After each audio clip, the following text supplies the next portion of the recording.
The next message is Ephesians chapter 6 and verse 16.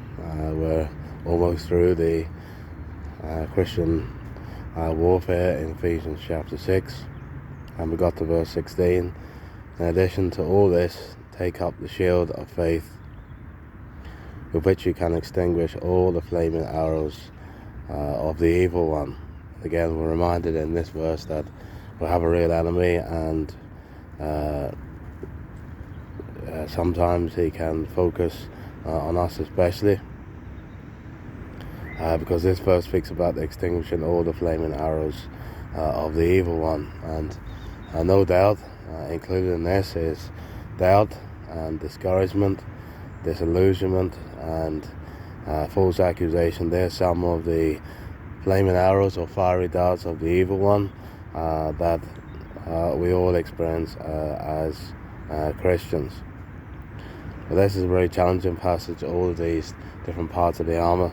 Of course, we're told at the start of verse 11, put on the full armor of God so you can take your stand against the devil's schemes. And here we're told one of the devil's schemes, and that is the flaming arrows of the evil one. So we're reminded that we need that shield of faith in our lives. In the spiritual battle, Paul tells us to take up this shield of faith. This was a Roman shield. It wasn't a small handheld piece.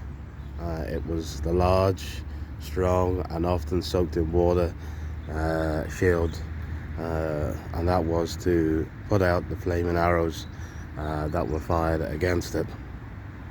Faith works the same way. It doesn't remove the enemy's attacks, but it deflects them and extinguishes its power. Flaming arrows comes as doubts, temptations, fear, discouragement, lies, and accusations. When these fly towards your heart, faith becomes your protection, not faith in your own strength, but faith in who God is, what He has promised, and how He has already been faithful. This faith, of course, isn't passive. We're told to take it up. We choose daily to lift it, hold it, and depend on it. And when life feels overwhelming,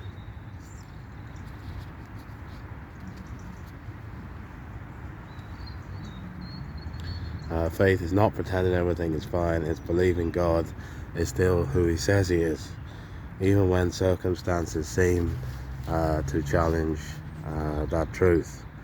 Of course, we all, or at least most people, are familiar with David and Goliath, 1 Samuel 17.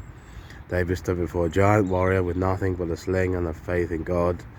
Goliath mocked, cursed, and threatened him with the flaming arrows of intimidation, fear, and doubt. But David lifted the shield of faith. He said, the battle is the Lord's.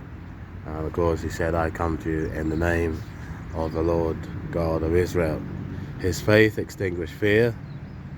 His faith silenced the enemy's taunts. His faith brought victory long before the stone ever left the sling. Because David didn't depend on physical weapons, he depended on God's presence and promises, and that was what made him unstoppable. So the challenge today is, what flaming arrows are aimed at you right now? Fear, anxiety, temptation, lies.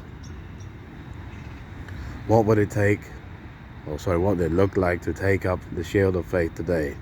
Which promise from God do you need to hold on as your defense?